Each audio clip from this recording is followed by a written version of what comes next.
Sahabat muslimah, sahabat muslimah yang dirahmati Allah Subhanahu wa taala. Alhamdulillah kita bisa melanjutkan online dan sekali lagi saya mohon maaf. Ini ada acara yang saya tidak bisa memilih untuk meninggal izin ya. Jadi mudah-mudahan ini saya berhenti di jalan untuk bisa menyampaikan sedikit tentang materi tazkiyatun nafs. Jadi sebagaimana kita tahu, kita ingin sekali mendapatkan cintanya Allah Subhanahu wa taala ya.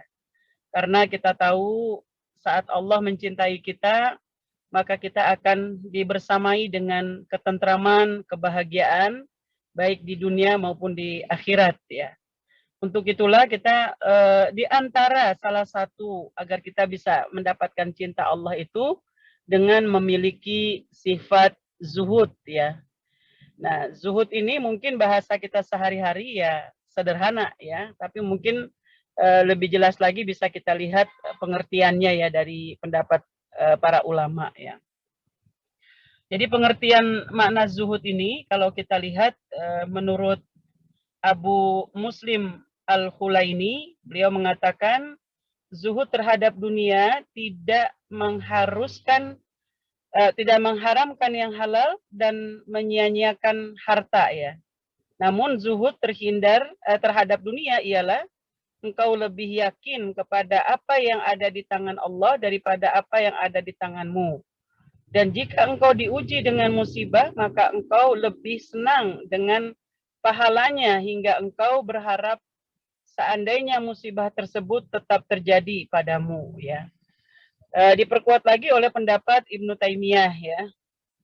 Beliau mengatakan bahwa zuhud yang sesuai dengan syar'i adalah seseorang meninggalkan segala yang tidak bermanfaat di akhiratnya dan hatinya yakin serta percaya terhadap apa yang ada di sisi Allah ya. Jadi kalau kita lihat orang-orang yang zuhud ini adalah pertama dia tidak akan melakukan sesuatu yang tidak bermanfaat untuk akhiratnya ya.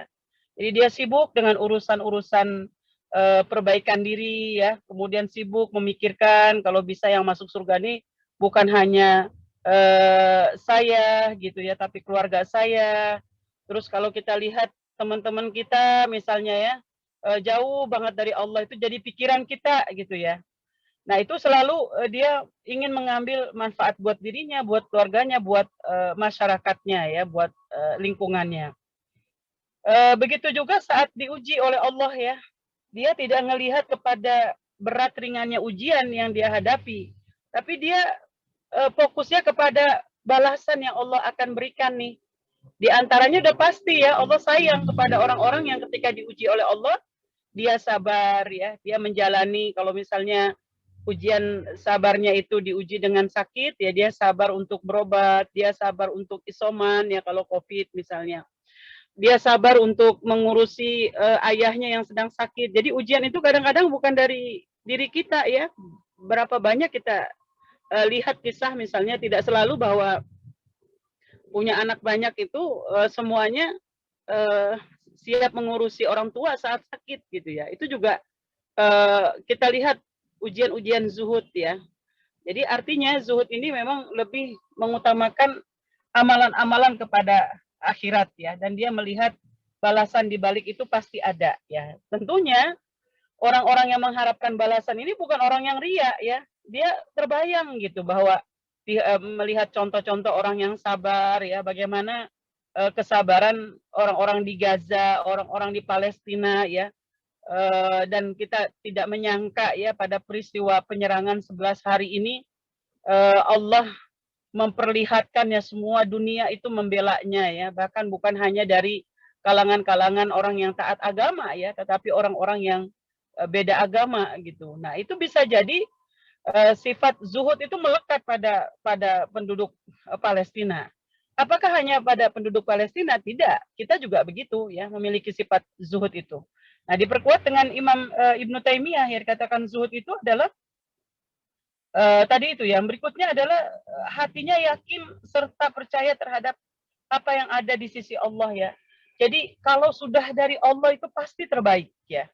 Contoh misalnya, kita udah berusaha ya, belajar sungguh-sungguh ya di SMU ya, kemudian udah ikut bimbel, udah ikut tes ya, berbagai macam cara kita selalu melibatkan Allah.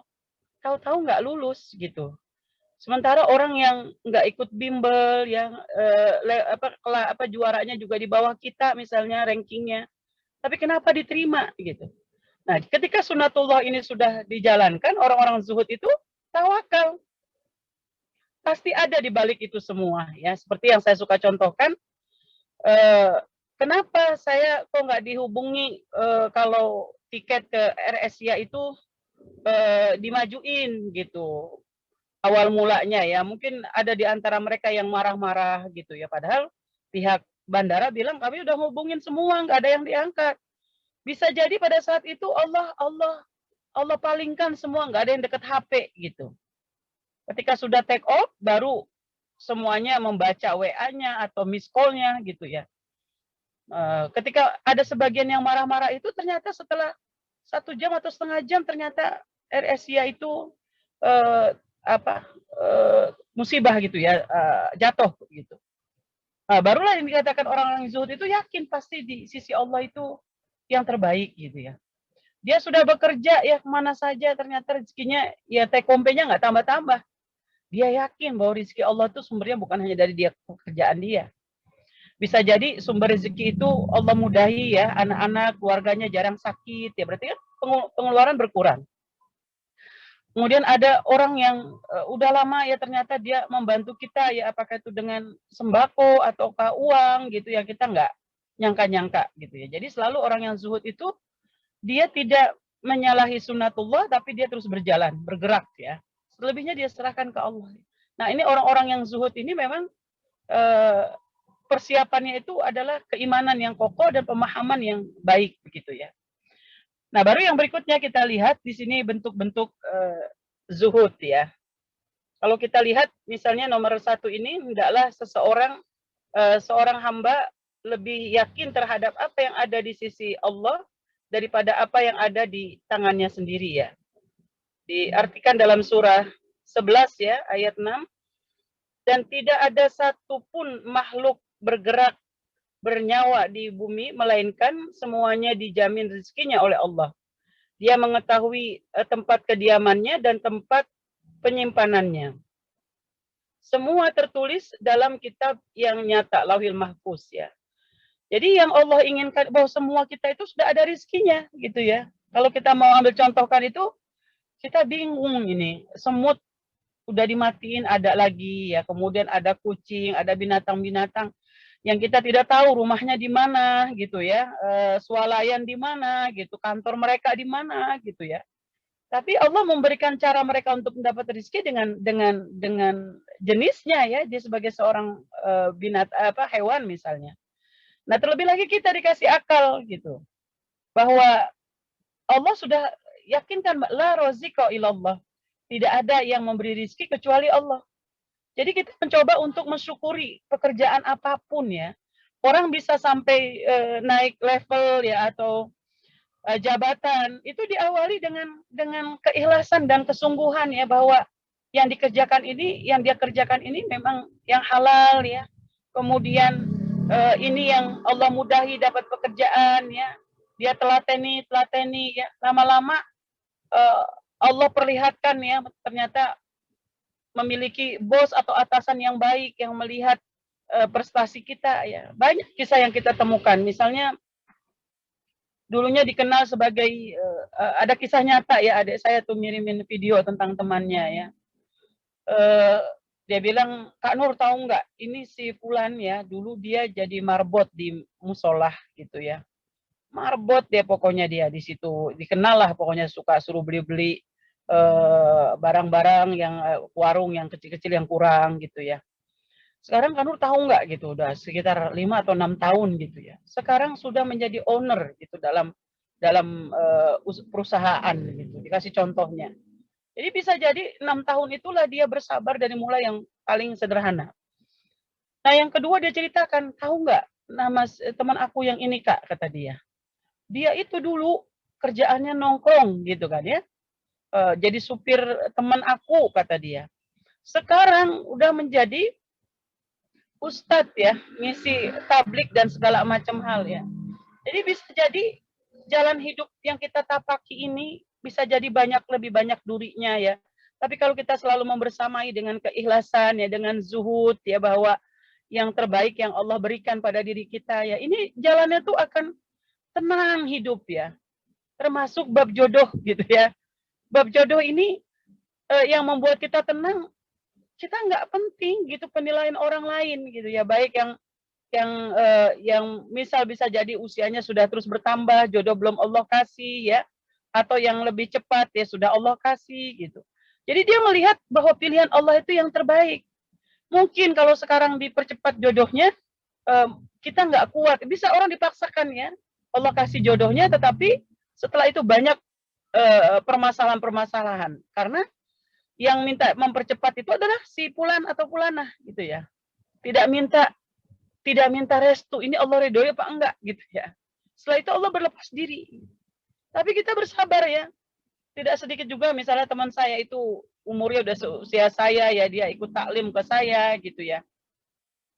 Nggak pernah dia mengeluh, sekali-sekali iyalah. Dia sudah banyak memperkenalkan orang lah, karena dia punya murid juga ya, suka menta'arufkan orang lain gitu, binaan atau murid-muridnya gitu ya. Tetapi Allah kasih jodoh dengan duda yang baik, yang hanif, yang menyayangi dia, dan dia merasakan kebahagiaan gitu. Jadi bisa jadi sebelum usia 50 tahun itu Allah sudah memberikan ketentraman bagi dia itu dengan kerja-kerja dakwahnya ya. Kerja-kerja dakwahnya. Jadi kalau suatu saat saya mendatangi rumahnya tuh kecil banget dipetakan ya. Sejak saya masuk ke gang ya, gang kecil itu semua orang udah kenal bahwa Mbak ini itu orang yang selalu ngajarin tahsin ya.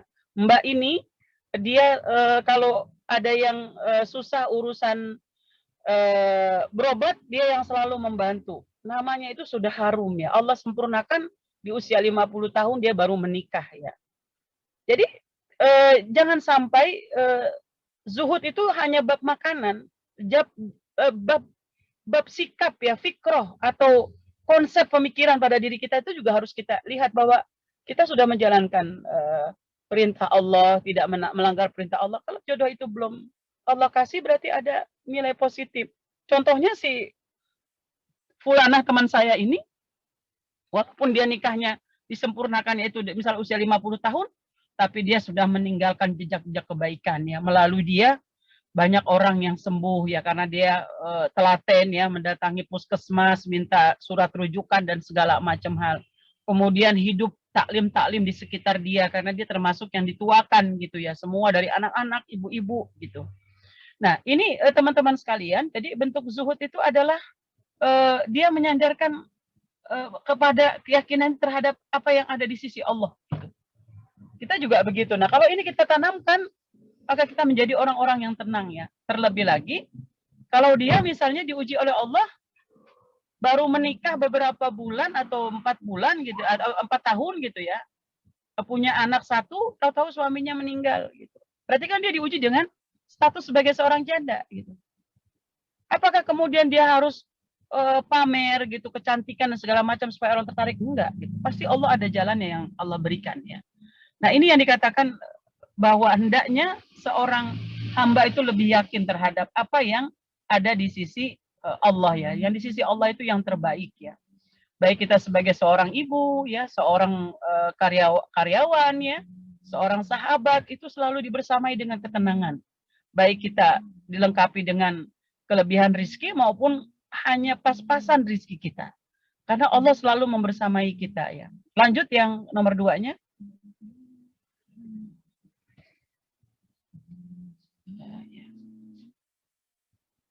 Nomor 2-nya kita lihat, jika seorang hamba mendapatkan musibah pada dunianya ya, misalnya hartanya ludes ya, kemudian anaknya meninggal dunia dan lain sebagainya, maka ia lebih senang kepada pahala musibah tersebut daripada dunianya yang hilang itu kembali lagi.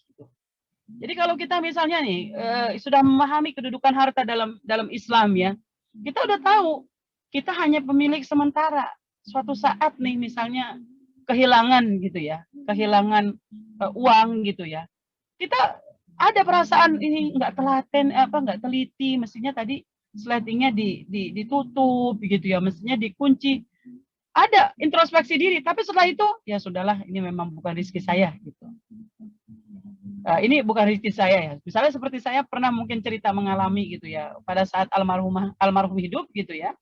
Almarhum sikoh dengan orang membeli tanah gitu ya. Sayanya juga sibuk, nggak memikirkan detail-detailnya ya. Ternyata orang yang dipercayai oleh almarhum suami saya ini memanfaatkan gitu. Jadi waktu itu ya gede ya, 300 juta gede gitu ya. Tetapi ketika kita sudah berusaha untuk menjalankan sebagai basoriyah, ya tanggung jawab, datangin itu si ibu, datangin ke rumahnya, datangin ke restorannya, ya selalu menghindar. Ya kita juga nggak mau lah. Mungkin ini ada hikmahnya lah. Ngapain kita capek-capek sampai gitu. Tetapi hati-hati tetap bahwa pelajaran terhadap tanah almarhum yang dulu itu terlalu percaya dengan orang, itu juga pelajaran berharga, bahwa kaitannya jual beli itu, transaksi jual beli adalah harus betul-betul jelas begitu ya. Nah, ini dikatakan dalam doa juga ya, dalam hadis riwayat Abu Daud. Ya Allah, anugerahkan kepada kami rasa takut kepadamu yang dapat menghalangi kami dari perbuatan maksiat kepadamu. Anugerahkanlah kepada kami ketaatan kepadamu yang akan menghantarkan kami ke surgamu, dan anugerahkanlah kepada kami keyakinan yang membuat kami merasa ringan atas seluruh musibah dunia ini ya. Jadi kita selalu melihat setiap musibah apa saja dijalani gitu dengan baik. Jadi tidak menjadi orang yang panik gitu. Salah satu contoh misalnya ada kadang-kadang ujian pada suami kita ya, kepada orang tua kita ya. Ada merawat orang tua itu dengan ringan ya, hanya mungkin memberikan minum ya, tapi ada kita harus merawat orang tua itu dengan cara membersihkan kotorannya ya, kemudian memandikannya, kemudian harus sabar sambil dimandiin dia marah-marah gitu ya. Nah, kita melihatnya bukan kepada marah-marahnya itu. Setiap sentuhan tangan kita ini kepada orang tua itu adalah salah satu pintu kita bisa masuk surga gitu ya. Saya ngerasain betul ya, misalnya bapak saya sekarang ini minum makannya itu udah pakai selang ya gitu ya, dari hidung sampai ke lambung. Itu sedih banget kalau dia sudah capek gitu ditarik itu selangnya. Berarti kan harus dimasukin lagi, bagaimana teriak-teriak sakitnya gitu ya. Nah, kita pada saat itu sedih banget gitu ya. Apa yang bisa kita lakukan? Kita berusaha. Nah, ini kesempatan-kesempatan itu bagi kita setiap, jadi nggak lagi mikirin ini jijik ya, kemudian ini cuma saya doang kok yang ngerjain, nggak gitu. Kita lihat bahwa pintu masuk surga kita di sini gitu. Kalau kita ngurusin ayah kita yang sakit dengan tenang, dengan baik, dengan bersih, ibu kita yang sudah uzur juga bahagia gitu. Jadi ini yang harus kita siapkan. Jadi bagaimana kita tidak boleh membanding-bandingkan, kok saya doang yang capek, yang lain enggak gitu ya. Atau misalnya saya kan punya keluarga gitu. Kalau kita hitung-hitung berapa sih waktu yang sudah kita berikan buat orang tua kita gitu. Nah, orang yang zuhud itu bisa melihat kepada keutamaan pekerjaan yang dilakukan ini dahsyat gitu. Disitulah kesempatan kita untuk membayar segala kelalaian kita selama ini, mungkin waktu kita begitu kurang buat keluarga. Nah, yang ketiga, teman-teman sekalian, kita lihat pujian dan celaan dari orang lain tidak berpengaruh bagi hamba yang zuhud selama dia dalam kebenaran. Yujahiduna fisabilillahi wa la yakhafuna laumata laim. Mereka berjihad di jalan Allah dan tidak takut celaan orang yang mencela ya. Jadi orang yang zuhud itu bukan berarti orang yang fakir. Ingat ya, bahwa orang yang zuhud itu bisa jadi orang yang kaya raya, dia menggunakan hartanya itu sesuai dengan kebutuhan sebagai hamba Allah yang soleh ya. Kebutuhan itu kan beragam gitu. Jadi dia bukan berarti dengan hartanya banyak dia ganti-ganti baju ya, dia jangan sampai kekayaan harta kita ini kalau kita tidak hiasi dengan zuhud ini, itu bisa mencederai habluminallah dan habluminanas kita. Akhirnya orang berteman dengan kita karena ngelihat gaya hidup kita, bahwa gaya hidup kita ini yang mobilnya bermerek, pakaiannya bermerek ya, seperti itu. Dan akhirnya kita, berapa persen sih orang yang dikasih kekayaan, contohlah di Indonesia, yang kaya itu berapa persen gitu. Kalau kita mengikuti gaya hidup tidak dibarengi dengan zuhud ini, kita hanya bersahabat dengan orang-orang yang minoritas, ini juga ngajaknya kepada neraka gitu bahasanya. Jadi kalau kita dalam kondisi kaya maupun tidak kaya ya, relatif gitu ya, kita bisa menghadirkan sifat zuhud sesuai dengan rezeki yang kita miliki, maka kita akan disenangi oleh semua pihak ya, bahwa Allah pun memuji kita ya. Orang-orang yang zuhud itu salah satunya adalah orang-orang yang tidak terjebak kepada hutang piutang ya, karena dia menjadi dirinya sendiri itu. Ketika zuhud itu bukan berarti dia jadi gembel gitu, enggak.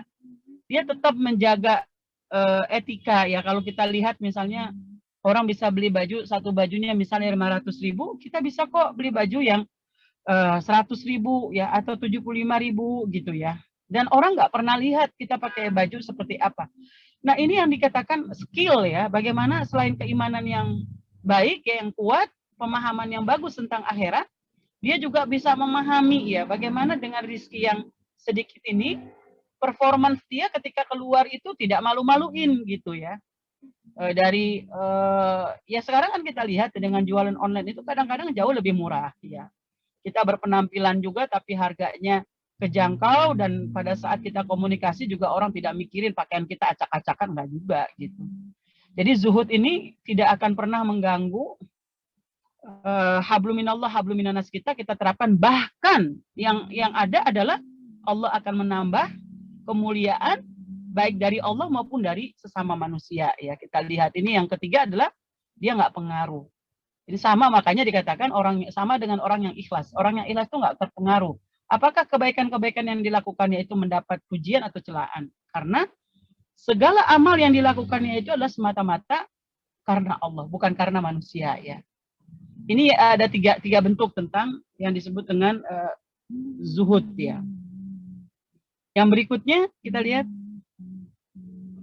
Nah, baru yang berikutnya adalah zuhud dan mendapatkan cinta Allah dan cinta manusia ya.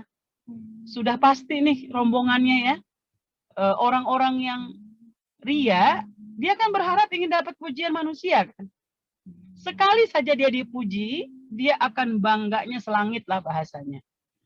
Maka dia akan rawat pujian ini agar terus bertambah. Dari mulai pakaian, dari mulai tempat tinggal, dari mulai kendaraan, dari mulai pendidikan ya. Bahwa dia nih lulusan kampus terkenal ya, sudah selesai S3 ya. Bahkan bisa jadi ria itu juga bab agama. Tentu ini lebih berat ya, merasa paling banyak hafalannya, paling banyak kontribusinya dalam dakwah, paling rajin ngajinya dibanding yang lain ya. Ini penyakit ria ini bisa merusak semua amal ya. Nah, orang-orang yang ria ini mengharapkan pujian, ternyata ada apesnya ya. Nggak ada yang muji gitu. Wah, itu dia gondoknya minta ampun. Tetapi sebaliknya, udah jelas yang memuji juga hobi pujian. Gitu. Yang memuji juga adalah orang yang cinta perbuatan ria. Gitu. Tetapi sebaliknya, orang yang ikhlas tidak mengharapkan pujian, malah mendapatkan pujian. Cuma bedanya yang mendapat pujian ini nggak langsung gitu. Ada yang langsung gitu. Ya Allah, saya senang banget, Ibu sabar banget ya gitu ya. Ya Allah, sekarang udah jadi dokter ya. Padahal saya ingat banget dulu Ibu jualan jamu gitu ya gitu. Jadi keikhlasan itu dia terekam gitu perjalanannya. Terekam perjalanannya. Nah, jadi semakin kita kan suka senang kan kalau dengar cerita orang gitu. Misalnya nih almarhum Ustazah Yoyo Yusroh gitu ya. Waktu saya masih bersama beliau sebelum beliau meninggal, nggak pernah tuh saya muji-muji beliau. Tetapi ucapan dia, tingkah laku dia itu benar-benar menghujam diri saya ya. Baru muncul saya memuji ya ketika ya sudah meninggal gitu lebih banyak. bahwa beliau sebelum meninggal itu sudah hafal 350 hadis. Punya anak 13 ya, sebagian besar para penghafal Quran. Beliau sendiri sudah dipastikan sebelum meninggal itu sudah hafal 30 juz Al-Quran ya. Dan ternyata orang-orang yang ikhlas ini nggak pernah kebayang bahwa dia akan mendapat pujian itu. Bahkan namanya itu menjadi penyebab orang terbuka untuk berdonasi. Jadi ketika saya membawa proposal ya waktu itu untuk galang dana Palestina gitu ya, karena kan yang mendirikan Adara sebelum saya adalah beliau yang sebagai pendirinya. Berarti kan kurun waktunya kalau beliau meninggal 2011 ya, kita menawarkan 2020 pada saat itu kan sekitar 9 tahunan ya kalau lebih ya, atau 10 ya, 9 tahun. Itu awal mulanya dia cuek gitu nerima kita gitu ya. Tapi ketika kita sodorkan proposal gitu ya, dia baca, wah enggak, ini saya kenal banget, ini almarhumah. Jadi orang-orang yang baik masa hidupnya udah meninggal saja, namanya jadi garansi gitu. Nah ini yang kita ingin tanamkan ya, zuhud. Kalau kita sebagai seorang muslimah belum menikah, itu kita sudah menanamkan keteladanan. Orang yang zuhud pasti sukanya dengan yang zuhud. Yang dikatakan orang baik dengan orang yang baik gitu ya. Maka di sini dikatakan oleh Rasulullah SAW, zuhudlah terhadap dunia, niscaya Allah mencintaimu ya. Ya udah pasti, karena kita lebih yakin ya. Kalau orang yang zuhud itu tidak menghambur-hambur, lawan zuhud adalah boros gitu ya. Dia menggunakan seperlunya. Jadi kalau Allah memberikan harta kita banyak, itu sebetulnya untuk didistribusikan kepada orang yang lapar ya, orang yang tidak berpakaian, yang belum punya rumah.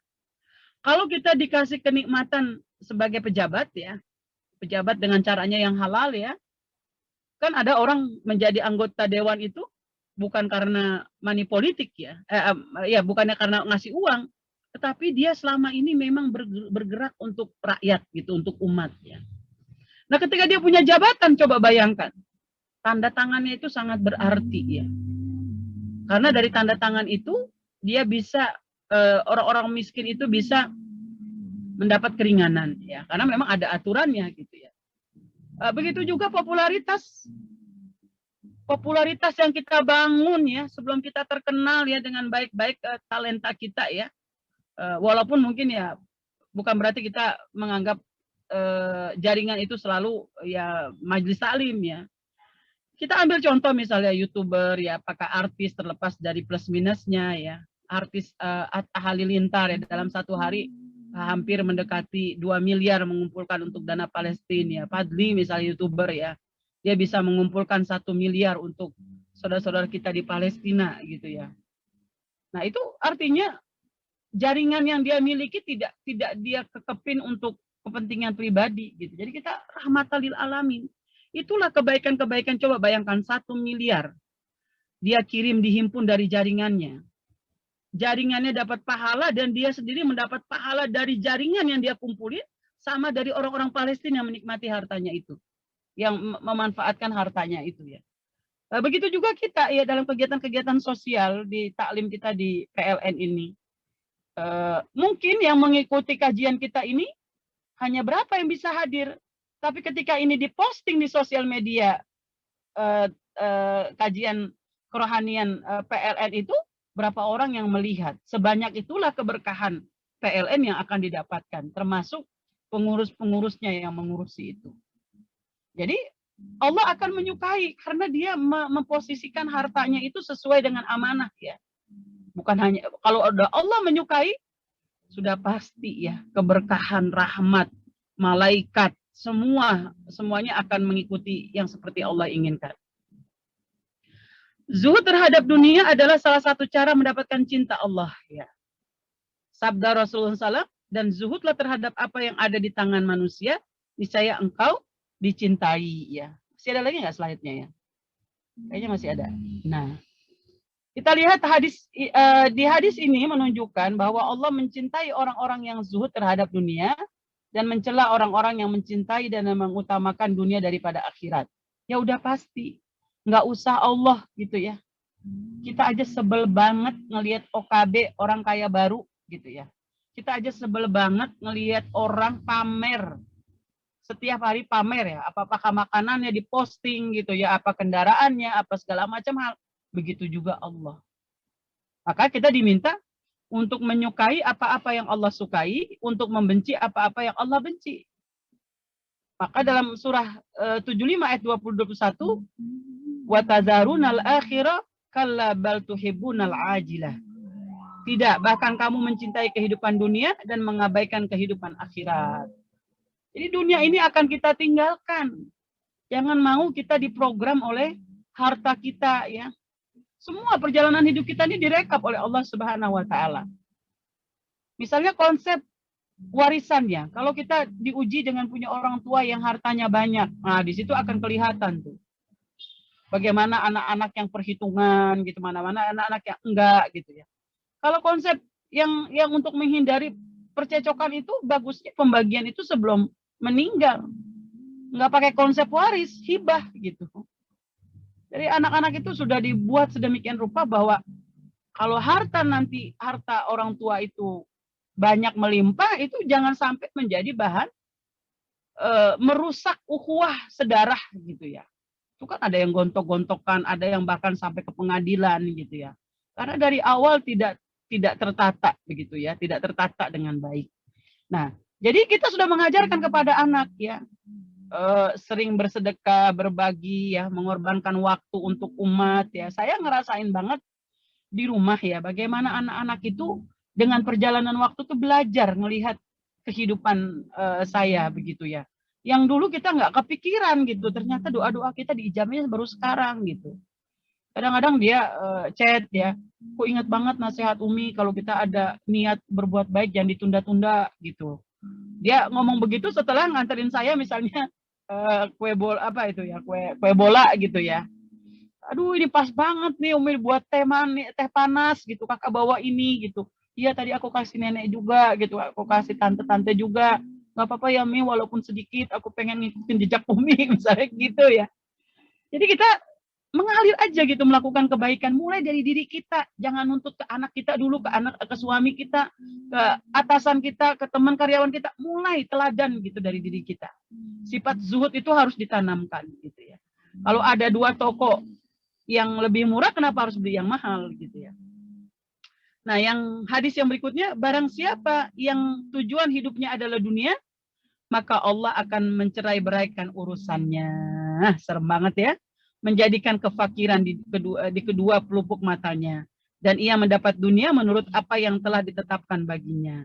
Dan barang siapa yang niat tujuan hidupnya adalah negeri akhirat tadi ya, kita hanya yakin dengan apa yang ada di sisi Allah, Allah akan mengumpulkan urusannya, menjadikan kekayaan di hatinya, dan dunia akan mendatanginya dalam keadaan hina. Ya, jadi kita lihat ya perbedaan antara orang yang zuhud dengan orang yang boros ya. Ada lagi? Apa sudah selesai ya? Sudah kayaknya ya slide-nya. Masih ada Ustaz. Oh ya silakan di terakhir. Oh ya, zuhud seperti ini membuat orang dicintai manusia dikatakan dalam hadis. Dan ketahuilah bahwa kemuliaan seorang mukmin ialah salat malamnya dan kehormatannya ialah tidak merasa butuh kepada manusia ya. Jadi kita harus menunjukkan kepada orang bahwa kita sudah dicukupkan sama Allah. Kita tidak boleh mendramatisir kesedihan kita. Kita tidak boleh mendramatisir segala bentuk-bentuk yang bisa. Ini kan salah satu penyakit duafa kita yang memanfaatkan keduafaannya untuk memperkaya diri, mereka mendramatisir gitu. Dan kalau orang mendramatisir bisa jadi dia tidak membutuhkan bantuan orang lain. Ini bakhil, penyakit bakhil. Maaf ya, saya belum bisa bantu. Ini karena anak saya harus keluar negeri, harus ke sekolah. Gak bisa, yang namanya membantu itu tidak bisa nunggu kita kaya gitu. Jadi kita harus menunjukkan kita bisa berdiri dengan kaki kita sendiri dan kita bisa fight dengan orang lain. Kalaupun kita punya kekurangan ekonomi, Allah memuliakan caranya dengan tidak cara mendramatisir, memanfaatkan untuk mengambil harta orang lain. Jadi kita selalu memposisikan bahwa orang-orang yang seperti ini dia akan banyak dicintai oleh orang-orang soleh. Tapi kalau yang tadi yang punya penyakit boros dan tidak memiliki sifat zuhud, dia berkumpul dengan orang-orang yang sama, satu komunitas yang mencintai menghambur-hamburkan uang, kemudian pamer dan segala macam. Ini mungkin ya sudah selesai ya Mbak Asri ya. Mudah-mudahan kita selalu berdoa kepada Allah Subhanahu wa taala agar kita dimasukkan orang-orang yang selalu istiqomah menjaga kebersihan hati sesuai dengan temanya ya, tazkiyatun nafs ya. Ini saja yang bisa saya sampaikan. Mohon maaf yang sebesar-besarnya. Ini nggak pakai video ya, keterbatasan sinyal dan yang lainnya. Billahi taufiq wal hidayah. Assalamualaikum warahmatullahi wabarakatuh.